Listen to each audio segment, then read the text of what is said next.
Hello Internet, it's Chris Dyer, the head instructor here at Reborn Martial Arts in Springfield, Virginia. We are continuing on with our series of looking at techniques and their application as far as blocking, locking, blow, or throwing techniques. I'm going to show you some application of the technique, how it's done, and different ways that we can internalize it. Check it out. Okay, so let's look at brush, knee, and push step. That's going to be our technique for today. But before, so our brush, knee, push step, how we teach it here, we're going to sit into our back right leg in this case. So my hands start in a high position, like hey, hey, hey, I don't want to fight or whatever. I'm going to sit into my back leg. Right arm is going to brush past my right leg. My left hand comes across my body, creating a defensive wall. And then the hands switch positions as I step forward with the left foot, and we press out this direction. Again, facing the camera. When I'm here, I brush, I turn my whole body, and drive back, like so. And now let's look at some of the applications with blocking, locking, blow, and throwing techniques. Okay, so again, we'll stick with the sequence: blocking, locking, blow, and then throw. So we're going to start with blocking. When we do this one, it is called brush knee, and I often will teach people to do this with sitting down a lot lower. In the style of internal arts that we teach, usually you see people practicing this as very, very high. I actually teach people to go very low with this, because if it is a low kick, which is what we're going to be looking at, I don't want to be doing it up here and still getting hit below my waist. I want to be able to drop down, parry this, keeping this hand up, and go. So let's look at this. Mike is going to step in. He's going to do a right kick towards my either my groin or my leg or whatever it happens to be.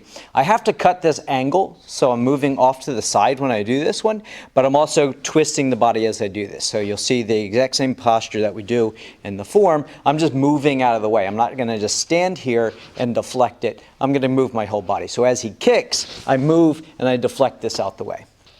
As I do that, I'm going to kind of cut in at this angle. And now this hand is extremely important, because if a person kicks and then they are using that to close range and then throw a punch, reset, do that one again, kick, land in, boom, like this. If I just block the kick, I'm still getting clobbered with that fist. So that's why your other hand is up here in this checking position. So he does a kick, I move out the way, I check this hand out down here. Now this other hand that we do in the form is coming back this direction, and we're here and we can follow it up. Or if he throws another strike, we end up with 1, 2, 3. 1, 2, 3, like this, blocking position. Again, kick, blocking, 1, 2, 3. Or I can follow up with a strike that way. So that's a blocking application that we use.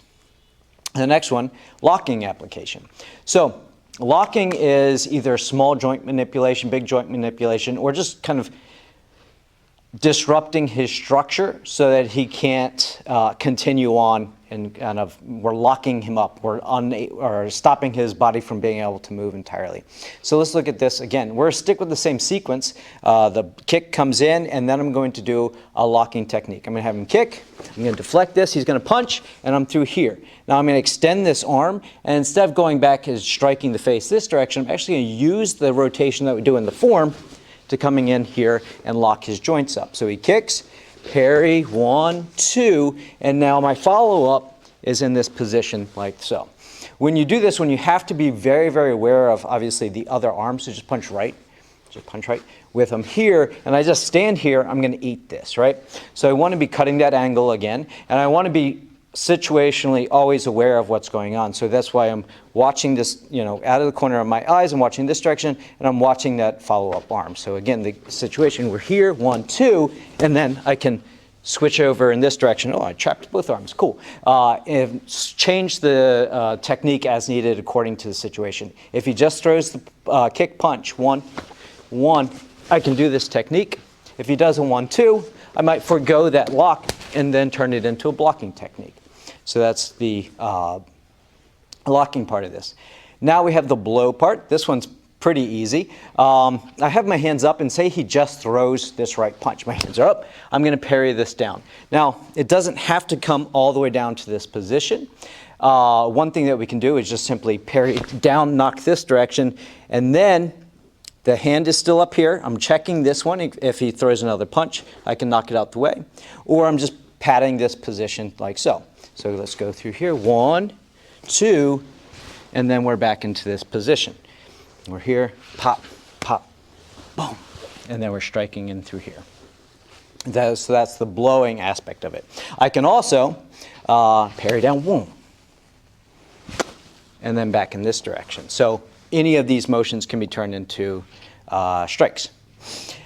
Finally, we have the throw, and this is actually pretty easy easy for people to see, is this positioning through here. It's actually similar technique to what we did in our previous video with our white crane, is that I'm already moving this angle through here, and I'm offsetting his body, so I can use this as a tilting thing. Do the kick first, so you see the whole thing. 1, 2, 3. And now my follow-up position with brush knee is there. All right, let's do that again. Kick, 1, 2. Turning my body. I'm watching this hand. I'm watching out of the peripheral of my eyes all the other position. Even if he starts punching, this actually assists setting his balance off when I do this. And then we're through here.